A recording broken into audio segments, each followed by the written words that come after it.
Bonjour à tous, cette semaine Église du Monde vous emmène au Brésil. Le plus grand pays catholique au monde s'apprête à accueillir les prochaines JMJ du 22 au 28 juillet à Rio.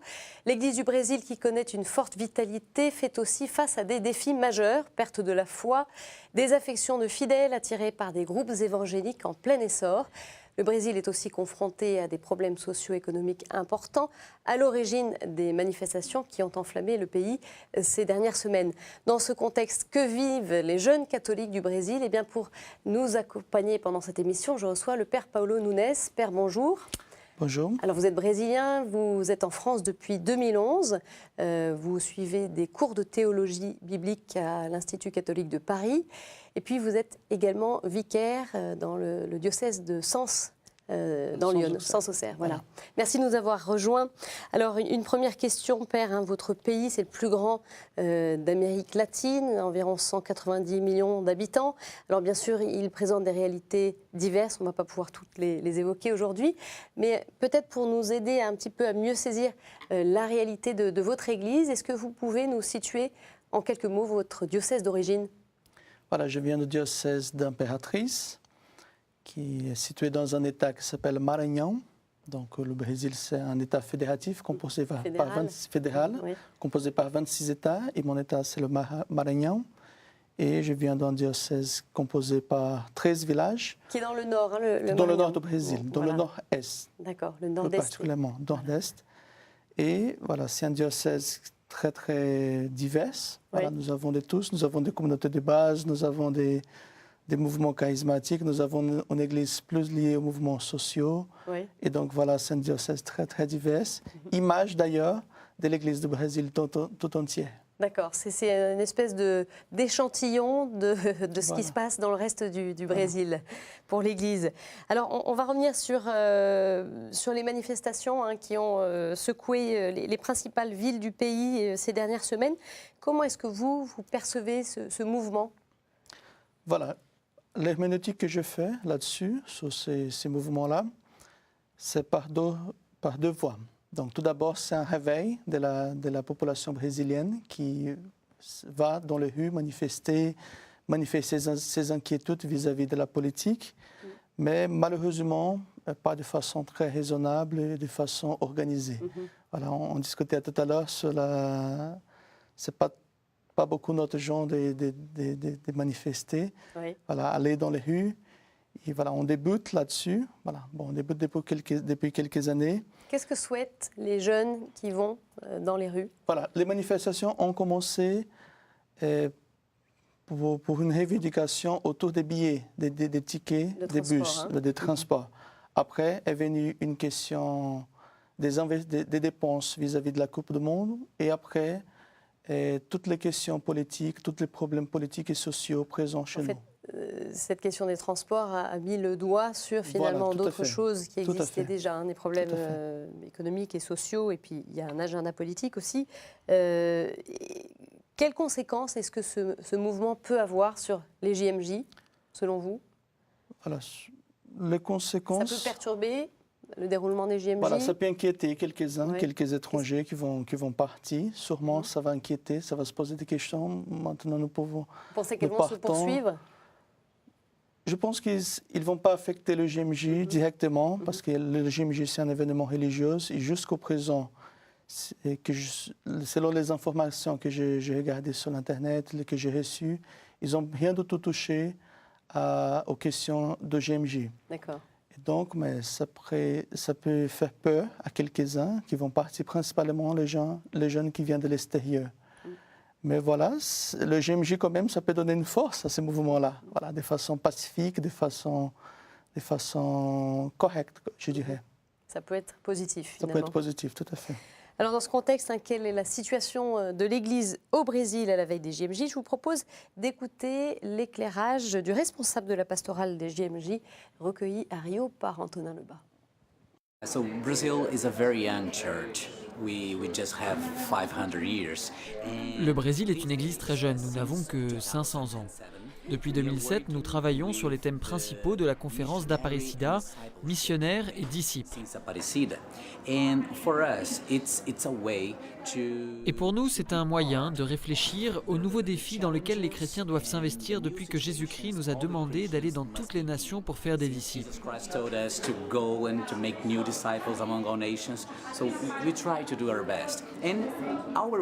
Donc, on essaye de faire de notre mieux et à la manière brésilienne. Mais l'idée, c'est d'aller vers une église qui va dans le monde pour parler du Christ. Ce dont on a besoin aujourd'hui, c'est d'utiliser tous les nouveaux moyens de communication, d'être présent sur les réseaux sociaux. Nous devons avoir un nouveau langage pour parler de Jésus, pour tenter de rejoindre ceux qui se sont éloignés de l'Église et de l'amour de Jésus.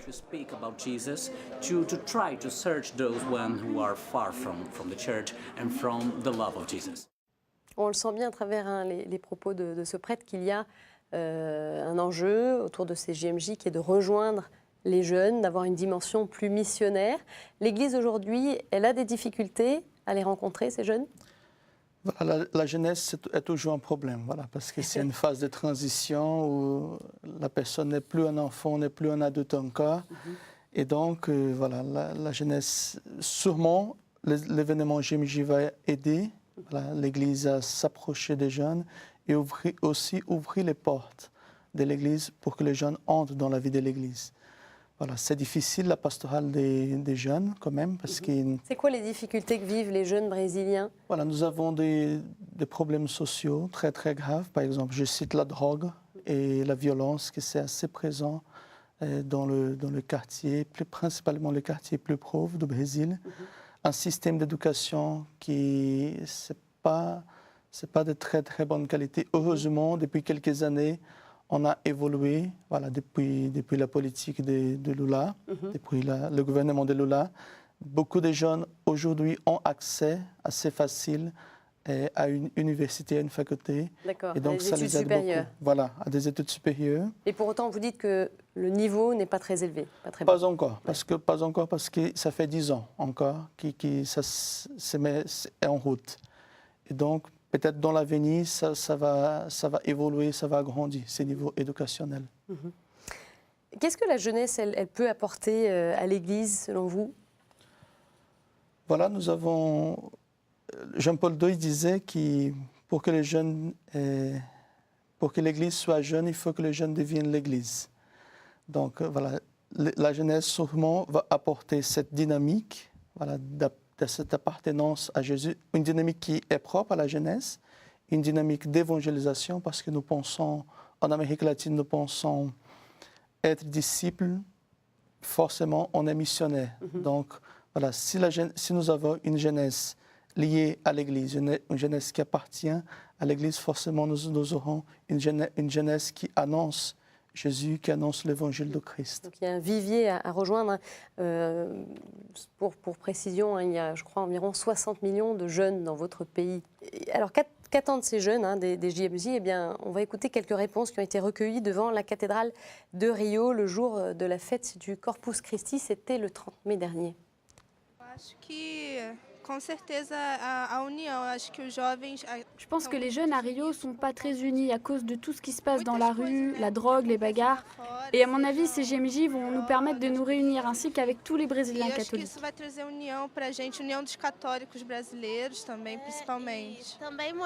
Ça montre surtout que la joie peut être à l'intérieur de l'église, qu'il n'y a pas besoin d'aller la chercher dans les soirées, l'alcool. Il suffit d'être avec ses amis, de porter le t-shirt des JMJ et on peut faire la fête. Ao demonstrar nossa fé publicamente, eu acredito que aí já é testemunho. Montrer notre foi publiquement, c'est déjà le premier pas de notre témoignage. Que nous, les jeunes, nous sommes joyeux et qu'il est possible d'être heureux en étant jeune, fils de Dieu et en vivant de la foi catholique. C'est déjà un témoignage pour tout le monde, qu'on soit évangélique, catholique ou athée. Donc nous sommes là pour montrer ça, que nous sommes jeunes, que nous sommes joyeux, fils de Dieu et catholiques. Somos jovens, somos felizes, somos judeus, somos católicos. Les jeunes, ils doivent redevenir un petit peu des témoins. Il faut que les catholiques soient plus visibles.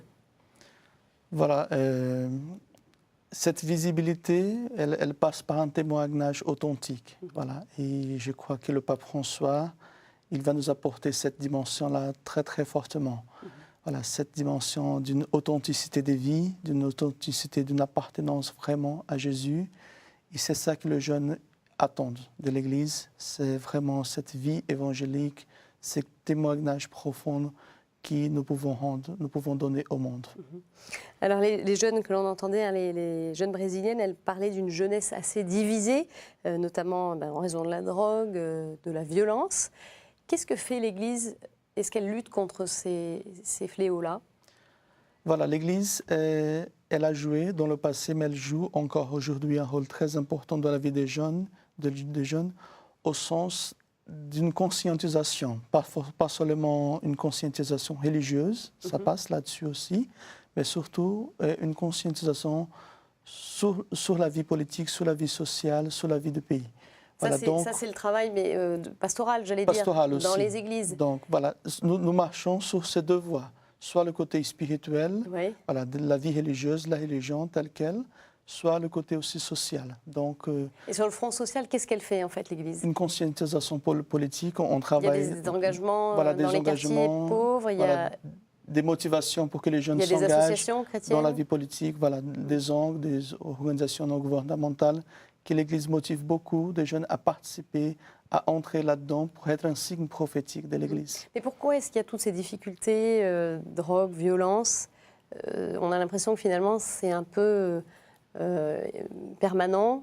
Est-ce que c'est une question de pauvreté, d'absence de volonté de faire changer les choses politiques? Comment vous voyez ça? C'est toute une histoire, voilà, des corruptions politiques. Voilà, notre pays c'est très marqué par la corruption politique. Forcément, vient des problèmes sociaux à partir de cette corruption politique. Et un des problèmes sociaux, ça vient la drogue. Et voilà, un des problèmes sociaux... Ça a gangréné pas mal les quartiers pauvres, hein, les favelas. Voilà, les quartiers pauvres. Donc, par exemple, à Rio, voilà, les gens, il y a eu une forte migration dans l'histoire vers les grandes villes. Et ces gens n'avaient pas d'habitation, donc ils sont partis vers les montagnes, voilà, pour habiter, et dans de très mauvaises conditions. Donc voilà, à ce moment-là, vient la drogue comme une option des ventes, de gagner un peu d'argent. Et donc beaucoup de jeunes s'engagent là-dessus pour avoir d'argent. Un moyen facile de gagner sa vie. Est-ce que dans cette église, hein, on perçoit quand même une vitalité, et bon, malgré les difficultés que vous évoquiez, il y a des vocations chez les jeunes? Vous en êtes une preuve, en tout cas, vous êtes un jeune prêtre. Voilà, j'ai été ordonné avec 25 ans. Voilà.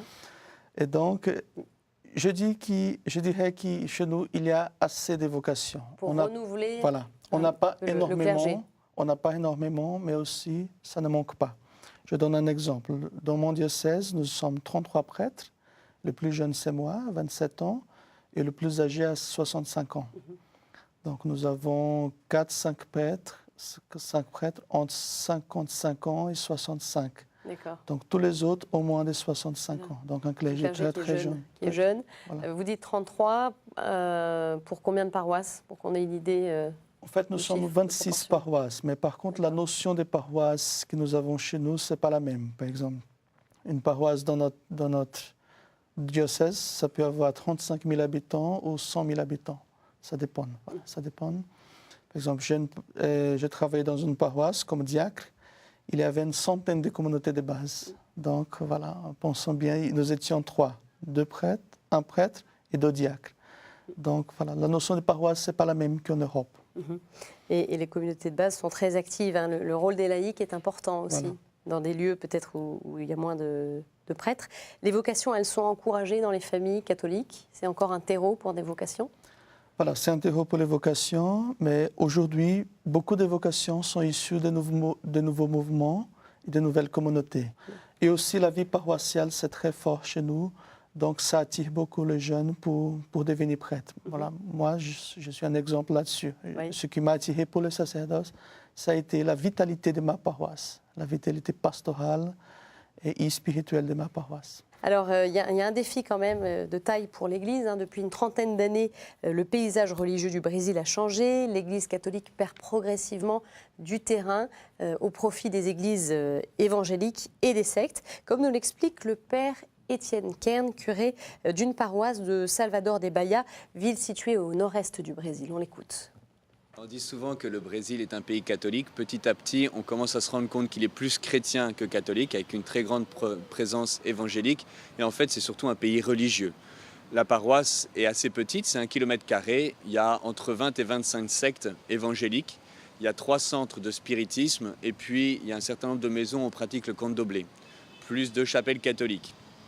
Ce qui fait que c'est un défi permanent pour nous de pouvoir témoigner de la foi catholique, qui est un peu plus précise que la foi évangélique.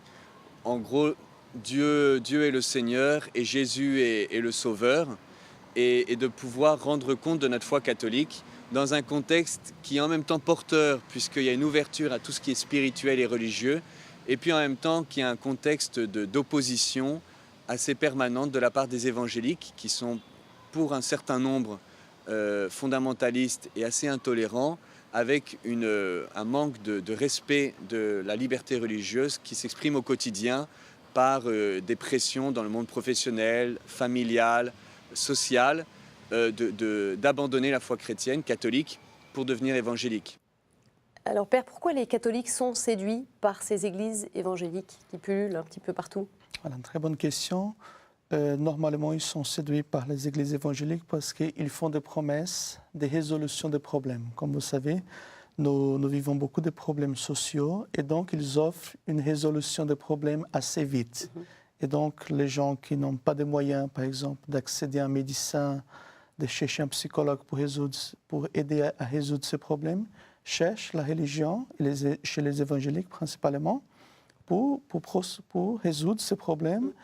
Et un côté très fort aussi, la question financière. Donc voilà, sont des églises qui promettent la prospérité financière. Donc donnez à l'église et vous allez recevoir en plus.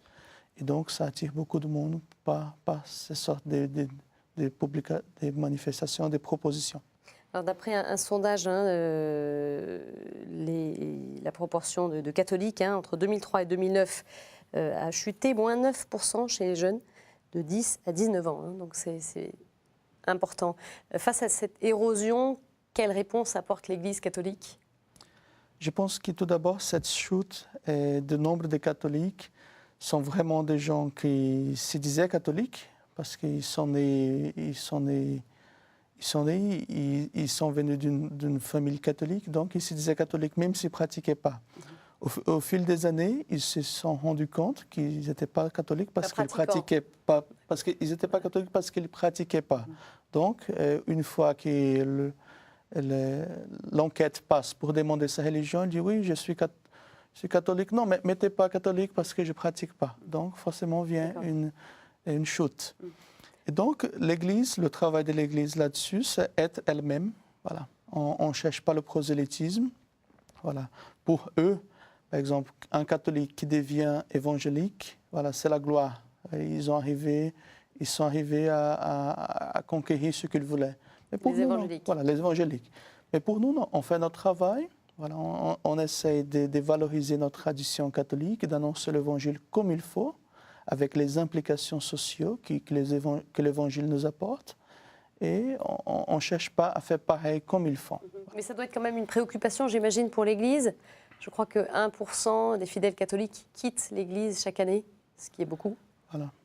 Est-ce que c'est une inquiétude pour l'Église? C'est une inquiétude, sûrement. Et la réponse, c'est être nous-mêmes. Parce que je vous donne un exemple très concret. Aujourd'hui, ils sont de plus en plus en train de prendre les éléments qui appartiennent à nous. Par exemple, dans leur culte, ils font la bénédiction du sel, la bénédiction de l'eau, et ils ont plein de symboles religieux, des choses qui sont issues du milieu catholique. Et donc, comme ils savent que les gens sont très sensibles à cette religiosité, à cette symbologie, donc ils commencent à apporter des symboles qui sont issus de chez nous. Donc, qu'est-ce qu'on fait là-dessus? On essaie aussi de valoriser ce qui nous appartient, ce qui est à nous. Et donc, comme ça, on essaie de faire une contraposition quand même. Quelle est l'importance du renouveau charismatique? On en disait un mot il y a quelques minutes. Est-ce que ce renouveau a du poids face aux évangéliques? Voilà, le mouvement de renouveau charismatique est né dans les années 70 aux États-Unis, est venu chez nous à l'époque de la dictature.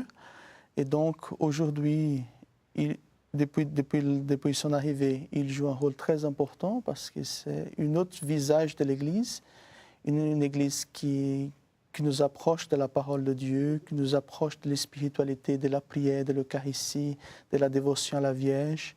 Et c'est ça que les gens attendent un peu. Donc c'est une façon d'église qui essaie de cultiver la joie d'être chrétien. Et donc c'est ça que les jeunes attendent. Et comme ça, le mouvement marche très bien. Une question, Père, aussi sur les effets de la théologie de la libération. Rappelons brièvement pour nos téléspectateurs, une théologie apparue à la fin des années 50 en Amérique latine qui défendait l'option préférentielle pour les pauvres. Il y a eu des dérives. Peut-être qu'on a eu une approche un peu trop sociale des problèmes et en délaissant un peu le Christ. Qu'est-ce que ça a créé pour cette jeune génération ? Il y a des effets aujourd'hui qu'on peut percevoir ? Voilà, la théologie de la libération, elle est née, je dirais, historiquement à partir de la conférence de Medellín dans l'année 1968. La conférence de Medellín, d'ailleurs, ça a été la mise en application du Concile Vatican II en réalité d'Amérique latine. Et donc, cette théologie, c'est tout d'abord une théologie du salut. Si vous prenez le bouquin du Père Gustave Gutiérrez, vous allez voir depuis la première page, théologie du salut. Précurseur de la théologie de la libération. Et donc, cette théologie envisage le salut de l'homme dans sa totalité. Le salut spirituel de l'homme et le salut matériel. Le salut, la libération d'une situation d'oppression, ce que vivait l'Amérique latine à l'époque de la dictature, quelques années avant nous. Là. Et donc, là-dessus, nous avons toujours le problème de la réception, comme disait le Père Conga. Voilà, les idées sont très bien, les idées sont magnifiques, mais le problème, c'est la réception, c'est l'interprétation que les gens font de ces idées. Et voilà, il y a eu des abus là-dessus, des excès. Voilà, je vous donne juste un exemple, des sœurs qui disaient, voilà, comme les pauvres n'ont pas le Saint-Sacrement chez eux, nous n'aurons pas. Et voilà. Mais sans doute, cette théologie, elle nous a apporté une conscience politique et sociale très très forte, qui aujourd'hui d'ailleurs est devenue la doctrine sociale de l'Église. Bien sûr que la doctrine sociale, elle existait depuis le pape Léon XIII, mais aujourd'hui elle est devenue doctrine sociale, et aujourd'hui d'ailleurs aussi, elle a une autre approche. C'est plutôt vers les questions de l'écologie, les questions de l'environnement. Aujourd'hui, l'approche de la théologie de la libération marche par cette voie. Et cette théologie, elle n'a pas finalement créé de rupture entre l'Église, l'institution et les jeunes. Les jeunes se reconnaissent dans l'Église, l'institution, se reconnaissent dans les évêques, les prêtres. À l'époque de la dictature, voilà. Aujourd'hui, j'entends. Pas trop parce qu'elle est devenue la doctrine sociale de l'Église, et donc son rôle a été plus faible que ce qui a été dans le passé. Et donc aujourd'hui, les jeunes sont plus attirés par le mouvement charismatique, quand même. Voilà, par le mouvement charismatique que par des mouvements qui partagent la spiritualité de la théologie de la libération. D'accord. Et une question, Père, qui sera un petit peu en forme de conclusion. Finalement, repartir en mission pour évangéliser vraiment, c'est ça un petit peu l'enjeu pour l'avenir des jeunes de votre pays ? Vraiment, nous avons besoin de cette mission. Parce qu'en fait, même si on dit dans les statistiques que le Brésil, c'est le pays le plus catholique du monde, mais ça a quand même une démarche de sécularisation, ça arrive. Petit à petit chez nous, ça arrive. Cette sécularisation qui vive l'Europe, elle arrive au fur et à mesure au Brésil. Et donc, nous avons besoin de former vraiment cette jeunesse avec des valeurs chrétiennes pour pour empêcher vraiment cette avance de cette position de sécularisation. Donc pour vous, la formation, c'est ça l'enjeu. Et voilà. Les JMJ seront un bon, sans doute, élément dynamiseur de votre Église. Merci Père Nunes pour votre témoignage sur la jeunesse catholique du Brésil. Une émission à revoir sur notre site ktotv.com. Bien sûr, Nous reparlerons largement du Brésil au moment des JMJ que vous pourrez vivre sur notre antenne. Et puis, d'ores et déjà, pour se mettre dans l'ambiance, je vous propose de nous quitter en images sur un extrait du clip officiel des JMJ de Rio. Très bonne semaine à tous. Au revoir.